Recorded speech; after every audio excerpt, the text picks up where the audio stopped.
Salut tout le monde.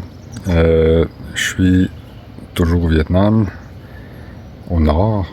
Je suis pas allé au sud. J'ai pas l'intention d'y aller. Sauf peut-être à faire de la musique avec un ami d'un ami là, qui m'a invité. On verra. Faudrait que je extensionne encore un autre visa, que je sorte du pays, que je rentre. En tout cas, on verra. Bref, là j'ai fait je me suis loué un scooter, un gros scooter, une petite moto, si vous voulez. Je suis parti de Hanoï. Puis je suis retourné à Haziang où j'ai installé mon petit studio, là où j'étais le mois dernier, et puis là où je travaille, là où je vais travailler. J'aime beaucoup cet endroit-là. Puis là, tu sais, les photos qu'on voit là du Vietnam qui sont à la coche, là, je suis là. C'est vraiment... C'est hot les photos là, sur Internet, mais quand t'es là, ça crafisse. Je vais poster une couple de trucs, là, ceux-là qui voient un peu, j'en ai mis tellement les 2 derniers jours sur mon feed Messenger, c'est parce qu'à toutes les heures, je vois de quoi d'encore plus hot que l'heure d'avant, je reviens pas. C'est tellement hot, c'est tellement beau, c'est tellement quasiment irréel. Tu sais, t'as des paysages parfaits dans le sens que, tu sais, les films de Star Wars, du Seigneur des Anneaux, ce genre d'affaires-là, t'as pas besoin de reconstitution, un truc machin 3D virtuel, là. C'est tout vrai ici, là. C'est malade. Bref, c'est très bon pour le cerveau. Pour un gars qui a fait 30 ans de studio enfermé entre 4 murs, grosso modo, là, de regarder l'horizon. Ça paraît dans mes yeux, je pense. Je vois mieux, mais j'ai bien des petits problèmes pareils, mais ça fait du bien, là. Faire de la moto, c'est un peu comme par contraste avec le travail de studio devant un écran. Bon, là, je suis encore devant un autre écran, mais quand même, j'ai l'impression que ma passion pour les montagnes en moto, je pense que c'est pour contrebalancer ce métier de fou, là, faire de la job de geek puis de nerd devant un écran d'ordi, puis tu sais, les musiciens, même si t'es pas un producer, réalisateur, tout ça, on est tout le temps dans des locales, dans des raccoins de place que c'est jamais super, là. Oui, des fois, là. Puis bon, faut avoir les moyens de se payer les super places, mais règle générale, là, quand tu commences, tu fais du drum, tu te retrouves dans les bandes de rock, de whatever, ça fait du barda, puis c'est pas du classique que tu pratiques, là, à la chapelle, organisée avec l'université, ou je sais pas quoi, là. Je suis pas en train de dénigrer quoi que ce soit, j'essaie juste de faire comprendre que le paysage qu'il y en a de moi me fait du bien en tabarnak. OK? Ça, c'est plus clair et plus simple. On va y aller premier degré, Beauceron style. Je suis pas sûr de ce que je vais parler, tu sais. J'ai comme une amie qui m'a demandé de lui parler d'exposer un peu le changement, ce que j'avais... qu'est-ce qui a changé dans moi ou dans ma vision des choses. Je vais en parler un petit peu maintenant. Je suis pas sûr que j'ai tant à dire là-dessus, dans le sens où c'est pas mon premier voyage, c'est pas la première fois que je me pitche un peu dans l'inconnu. En fait, c'est un peu ma spécialité. Tu sais, pour ceux qui me connaissent, là, des projets là, fous. Tu sais, je veux dire, bon, on me connaît pour les trucs qui ont réussi là, qui ont eu, mettons, du rayonnement. Là, on parle de Pascal puis les seasons avec Hubert dans ses débuts, ou même juste un enregistrement avec Benoît Pinette là, puis Amélie Veil, on a fait un super tube radio à un moment donné, puis un album de reggae qui a eu une nomination de musique du monde, peu importe là. Il y a quand même beaucoup de choses que j'ai touchées là, dans le country, dans le rock, dans le metal, dans le punk à mes débuts. Là, je fais de la musique post-classique ambiant. Là, je trippe à faire de la pop avec un jeune artiste. Là, ça me fait du bien de me faire botter le cul par un kid. Bref. Tout ça pour dire que je me suis toujours pitché dans des affaires, tu sais, pour casser ma bulle. Puis là, je la casse tout le temps, mais c'est comme devenu une habitude. Je pourrais même faire un parallèle avec la création. Ça veut pas dire que j'ai tout le temps des bonnes idées, mais je sais sur quel bouton appuyer pour enclencher ce processus-là. C'est devenu comme une habitude, une seconde nature. Si j'ai pas d'idée, je connais des trucs pour me détourner ou peu importe. Mais c'est pareil, là, quand je me jette dans des projets, j'appelle ça me jeter comme dans des projets de voyage comme ça, où tu fais constamment affaire à de l'inconnu. Je veux dire, je m'organise pour avoir quand même une espèce de confort, une sécurité ou minimum de repères, mais je me pitche pas mal souvent dans des affaires, tu sais, que je sais pas dans quoi je m'embarque. Je sais juste que je m'embarque dans quelque chose que je sais pas, mais je commence à avoir l'habitude. Quand je me répète, là, mais fait que ça a pas tant changé ce que je suis. Je fais juste l'être plus, je pense. Aussi, en parlant de ça, on me pose la question par rapport à la musique. C'est sûr que là, la vie de nomade dans laquelle je m'engage, elle va se coller plus à la musique à un moment donné. Mais à date, les voyages que j'ai faits, ça n'a jamais été pour la musique. C'était plus comme prendre un break de travail. Puis ma job, c'est de faire de la musique. Puis à la limite, c'est même pas tant pour voir des affaires. C'est juste pour être. Puis en étant ailleurs, dans un environnement plus c'est différent, mieux que c'est, là. Mettons comme l'Inde. T'es sur la planète Mars là-bas, là. Y a rien pareil. Rien pantoute. Puis ici, t'as pas grand-chose de pareil. Quand même une couple d'affaires. C'est un petit peu plus de repères similaires, mais quand même. Moins il y a de repères, plus on est. Putain. EST puis NAIT, tant qu'à faire. Ce que c'est ça. Plus que du changement comme tel. Pour parler de mon cheminement et tout ça, faudrait que j'embarque dans des affaires vraiment plus personnelles là, par rapport à des problèmes de santé, des blessures familiales, whatever. Puis ça me dérange même pas d'en parler, tu sais, il y a des trucs tabous, là, comme le trouble bipolaire, tu sais, c'était une affaire familiale pas mal intense, puis j'étais un peu pris avec ça, heureusement pas trop, mais assez que ça fasse chier, puis que ça fasse chier du monde, puis, mais surtout moi. Puis ça, ben, c'est quelque chose que je garde relativement pour moi, sauf les personnes qui me côtoient de très proches, puis ça me ferait plaisir d'en partager un peu de ça. Faites-moi le savoir dans les commentaires. J'ai même pensé faire des capsules privées, puis ceux-là qui veulent, ben, je vais dire, ok, vas-y, écoutez ça, parce que je suis quand même, ça peut être quand même assez personnel, mais si je le fais, ça va être dans un but de partage, ça va avoir une fin thérapeutique, très sûrement, puis idéalement, j'espère peut-être aider du monde à travers ça, tu sais. Ce que je fais avec la musique, de toute façon. Puis les voyages me nourrissent la musique, puis en parlant de voyage qui nourrit la musique, tu sais, j'ai commencé ça très jeune aussi, là. J'ai eu la chance, j'ai été très privilégié quand j'étais enfant. Mon père était pas mal flyé, puis on a vécu en France pendant 2 ans, puis on est allé dans 15 pays en Westphalia, de 78 à 80. Tu sais, le trip hippie, là, des années 70, je l'ai fait pour de vrai. Mais j'étais dans un âge, là, 9, 10, 11 ans, t'es comme une éponge, puis quand je fais des voyages, c'est comme si ça avait été un shoot d'héroïne, puis là, j'ai besoin de mon fixe, tu sais, c'est aussi fort que ça dans moi, là. Donc, si je récapitule un peu, je suis parti de Hanoï, puis je me retourne à Haziang. Vous pouvez jeter un œil sur une map. J'ai pas encore full assez d'aptitude là pour peut-être mettre une photo de la carte ou tout ça. Je vais peut-être le faire, mais parenthèse là, pour le moment, je veux poster des affaires puis apprendre puis me pratiquer. Fait que là, tomber dans tout ça, ça va faire que je vais retarder, je vais repousser à plus tard. Puis bon, je le ferai dans une prochaine où j'essaierai de le faire. Vous mettre une photo de la map peut-être là. Mais grosso modo, je suis parti de Hanoï, je me répète, je suis allé à Cao Bang.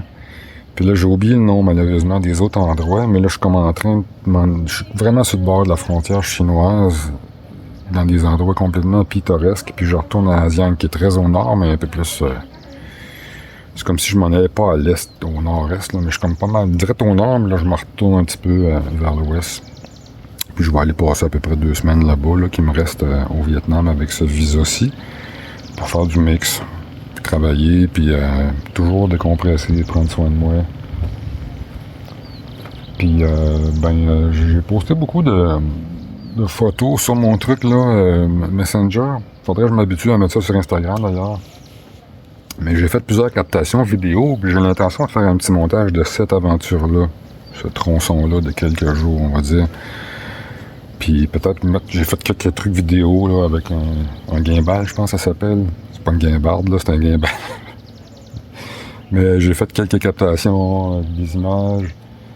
Puis je pourrais peut-être intégrer à celui-ci, je sais pas encore. Puis j'ai fait quelques blabla aussi, là, mais je voulais comment faire une espèce de genre de petit documentaire, un premier, qui pourrait peut-être plus s'adresser à un auditoire plus large, là, tu sais, un peu comme une espèce de première capsule du YouTuber qui resteraient, qui perdureraient. Tandis que les affaires que je laisse là, que je fais présentement, j'ai pas l'intention d'y laisser en ligne. Tu sais, ça se peut que je les débarque. On verra, mais tu sais, c'est vraiment, je commence, puis là, je m'adresse à du monde que je connais. C'est du monde que je connais pas. Super cool. Mais l'idée, c'est d'interagir avec des amis, puis de la famille, puis de développer des skills aussi, de blabla, puis d'image, puis de montage, puis de son, un peu pour tout ça. Ça fait que c'est du nouveau. Fait que je me donne un certain temps pour acquérir suffisamment de skills. C'est quoi le français, donc? De compétences. Bref, pour être capable de faire de quoi de cool, tu sais. Surtout qu'à un moment donné, je vais inclure ça plus vers de quoi de musical, puis avec un aspect un peu documentaire, j'imagine, là. J'ai toujours regardé la musique avec un œil un peu anthropologique. J'ai aucune étude là-dedans, pis ça, mais j'ai constaté que j'avais une espèce de regard comme ça avec la musique. Fait que le voyage, la musique, puis le fait que j'ai déjà voyagé beaucoup à l'enfance, même si j'ai pas nécessairement une super culture générale, puis des études, puis tout ce que vous voudrez, tu sais, j'ai quand même un brain, je suis capable de regarder les affaires, puis d'avoir une idée sur quelque chose, tu sais, j'ai vécu toutes sortes de choses, là. Fait que c'est des choses que j'aime partager, que j'aimerais partager, que je veux partager, que je veux, à défaut d'être, mettons, un chanteur avec sa guitare, ben ça va être ça mon truc, là. Puis ben surtout, certain que je vais créer des choses au fil du temps. C'est aussi le but, là. Ça fait beaucoup de buts, fait que j'y vais par étapes, là. Donc je veux produire ce petit documentaire-là. Puis je veux en faire un aussi sur l'endroit où je vais vivre, là, que j'ai déjà passé un moment, à Hasian. C'est une famille Thaï. Une communauté, en fait, qui vit dans ce coin-là. Puis Thaï, c'est pas Thaï relié à la Thaïlande, c'est T-A-Y. J'en sais pas beaucoup. Je sais qu'ils ont leur propre langage, une culture à eux. C'est comme une minorité culturelle au Vietnam. Puis cet endroit-là, c'est merveilleux pour moi, là. Pour toutes sortes de raisons. Puis c'est le fun, comment tout est parfait, tout est fonctionnel. C'est complètement hallucinant. C'est des choses aussi de génération en génération. Là, la terre, la maison qu'ils ont, c'est pas acheté là. Les 10 dernières années, là, c'est hérité du père, puis de, je sais pas, en tout cas, je vais demander, là, ils élèvent le poisson, même les cacahuètes, les peanuts, puis tout pousse là-bas, ça n'a aucun bon sens, tout ce qu'on mange, le tofu, les noix, même le miel, la ruche est à côté de l'étang où ils font, pas pousser du poisson, élever du poisson. Bref, je déparle. Donc, c'est ça. Ça, c'est mon périple de quelques jours. C'est un peu mes projets. Court moyen terme. Je vous ai parlé de trucs un peu plus à long terme. Ce qui est plus personnel. S'il y en a que ça intéresse. J'ai jamais eu de problème à m'exposer. Je le fais beaucoup dans mon travail de réalisateur. Je pense en partie... Il y a 2 raisons pourquoi je suis comme ça puis que ça me pose pas tant de problèmes. C'est étant enfant unique, c'est comme une espèce de besoin de connecter avec le monde. Je suis plus tendance à être à l'aise dans les relations one-on-one. Puis c'est pour ça que peut-être je m'entends bien ou un peu plus avec les auteurs-compositeurs qu'avec les musiciens. C'est pas que je m'entends pas avec les musiciens, mais tu sais, on dirait plus d'affinité avec les créateurs parce que c'est un lien plus intime que j'ai avec eux autres. Fait que bon, j'ai pas de problème à échanger et à m'exposer. Parce que je suis enfant unique, probablement. Puis, j'ai oublié c'était quoi pour cette affaire. Zut. Et ça, je viens de trouver mon idée. Ouais, je pense que le fait que je sois enfant unique, c'est comme un besoin, puis c'est une manière que j'ai à pallier à ça. Là. C'est comme, il y a bien des bons côtés à être enfant unique, puis il y a des mauvais côtés aussi. C'est une façon différente d'être. Je pense que les gens qui ont des familles plus conventionnelles, dans le sens, en tout cas de ma génération, qui ont des frères et sœurs, tout ça. Et puis, dans le cadre de mon travail, je crois, j'ai compris ou j'ai expérimenté, puis j'ai comme utilisé ça, le fait de moi m'ouvrir en premier, on va dire, quand je travaille avec une artiste, puis principalement des auteurs-compositeurs, je pense que ça facilite l'ouverture à la personne qui travaille avec moi, puis surtout dans le cas des auteurs-compositeurs, tu sais, les autres, ils livrent leur truc, là. C'est leur trip, c'est tout, tu sais. Fait que, on me confie, tu sais, des bébés. Moi, des albums ou des chansons, c'est comme des bébés. Et puis des artistes, en général, c'est pas riche, puis ça met tout son cœur, tout son temps, puis tout le petit argent qui ça là dans les mains, puis ça m'apporte ça, puis il faut que je prenne soin de ça, là. C'est quand même beaucoup de responsabilités, on va dire. C'est pas tant une affaire de talent là, que d'expérience, puis de tempérament, je pense, de faire ce métier-là. Ça prend du talent, mais tu sais, j'ai servi des talents qui sont vraiment talentueux, là. Tu sais, c'est autre chose que moi, là. Moi, je pense que j'ai un peu de talent, j'ai de l'expérience, j'ai un tempérament. Puis j'ai une aptitude à la communication, je pense, puis à verbaliser des idées, puis à les concrétiser aussi, dans la mesure de ce que je peux, là. J'ai pas un génie musical, on s'entend, là. J'ai une carrière intersidérale, si c'était le cas, là. Mais quand même, je suis content de ce que j'ai accompli, puis j'aime ce que je suis capable de faire, puis j'ai l'intention de le faire encore plus, parce que je l'ai fait pour tout le monde, sauf moi, là. J'ai pas sorti une tonne de Steph Franco. Mais j'en ai sorti des centaines pour tout le monde. Et c'est le temps que je fasse de quoi, là. Hein? Donc, ça pour dire que, bon, je suis au Vietnam, je m'engage dans une vie nomadique. Ça fait 1 an que je suis parti. Je répète peut-être, mais d'un coup, quelqu'un écoute ça pour la première fois. Là, ça fait un peu plus d'1 an que je suis parti du Québec. Je pourrais, si vous voulez aussi exposer, partager comment je m'y prends, tu sais. Travail de nomade, ça a été la solution à pas avoir assez d'argent pour voyager, puis à vouloir tellement voyager que c'est ça, j'ai travaillé en voyageant, puis premier coup, ça a pas marché, ça a été catastrophique. Deuxième coup, ça a similairement marché. Le troisième coup, ça a été pas pire, puis là, ben, je suis rendu au 4e coup, puis ça marche, ça fait 1 an et quelques, là. Fait que je vais arriver à Hasiang ce soir, puis j'ai l'intention de faire un petit montage de mon périple que je vous raconte un peu présentement, là, que j'ai fait les derniers jours. Puis un petit documentaire sur la communauté thaï là-bas. Ça sera pas encore sur la musique, c'est quelque chose qui va venir plus tard, en principe. Parce que comme j'expliquais tantôt, quand je voyage, c'est pas tant pour faire de la musique, pour me nourrir en tant que personne. Puis aussi pour réenchérir avec ce qu'on me demandait de partager, qu'est-ce que ça m'a fait changer sur le regard du monde, de la vie, blablabla, tout ça. Je dirais que ça change plus moins que le regard que j'ai sur les choses. Je pense que j'ai toujours eu ce même regard-là. Je parlais d'anthropologue tantôt, là. Bon, peut-être pas le mot juste, mais c'est une partie de moi, je pense, qui est comme ça. Mais ça change pas. Ça fait juste peut-être le raffermir, le concrétiser, l'approfondir, l'incarner mieux. Bon, il y a toutes sortes de mots qu'on peut mettre là-dessus. Puis ça me permet le contraste culturel, moins personnellement, à cause que je l'ai connu très jeune. C'est comme une drogue, mais c'est aussi une affaire qui m'aide et qui me permet d'être. Je me sens mieux quand je suis perdu. Il faut dire, hein. Puis les fois où je me piche dans des trucs que j'ai aucune idée, ben c'est tout le temps là que je me retrouve dans des places incroyables.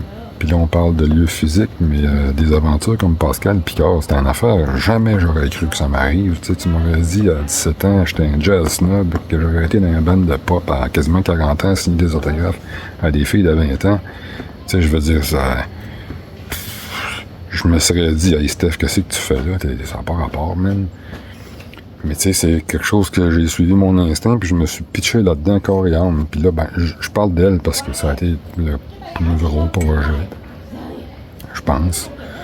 Quoi qu'il y en a eu d'autres qui m'ont demandé beaucoup, puis qui ont donné des affaires tellement hautes, mais qui ont peut-être juste eu moins de rayonnement. Puis bon, ça serait peut-être des choses que je pourrais exposer. J'ai l'intention de faire une playlist d'ailleurs, là, d'un peu tout ce que j'ai fait, que moi je trouve bon, en tout cas, là. Je trouve que les meilleures affaires que j'ai faites, c'est pas nécessairement ce qu'il y a pogné, là. Fait que... Puis c'est correct. C'est juste d'un point de vue artistique, ben, c'est peut-être un peu moins grand public, ou en tout cas, j'ai jamais fait de la musique trop geek, là, mais bref, je me suis dit que j'allais faire une playlist à un moment donné sur le YouTube, justement, pour exposer, partager les trucs dont je suis le plus fier. Pas que je suis pas fier des projets plus commerciaux ou plus populaires, on va dire, mais il y a des affaires que je suis vraiment fier, des affaires incroyables, là. Crise de bonnes affaires que j'ai faites, qui valent la peine d'être entendues. Puis là, ben ici, ça vaut la peine d'être vu. Puis la vie vaut la peine d'être vécue. Puis c'est ça que je suis en train de faire. Voilà. À plus. mettez-moi des questions, s'il vous plaît, en bas. Puis pour répondre à mon ami qui me demandait, bon, ma vision, tout ça, oui, je vais créer quelque chose du contenu par rapport à ça. C'est sûr, là, que il y a tout qu'un cheminement que je vis, mais j'ai l'impression qu'il faut que je crée une capsule ou peut-être même une petite série par rapport à ça. C'est des choses qu'il faut que je réfléchisse. Là. Ça peut même être une playlist qui parle de cheminement personnel, ou une playlist de musique, une playlist de musiciens de rue, une playlist de paysages. J'ai toutes sortes d'idées et de projets. Il faut que je structure ça dans ma tête puis que j'avance. Là. Bref, gênez-vous pas pour les questions puis les commentaires positifs ou négatifs. Ils sont plus que bienvenus. Bye bye.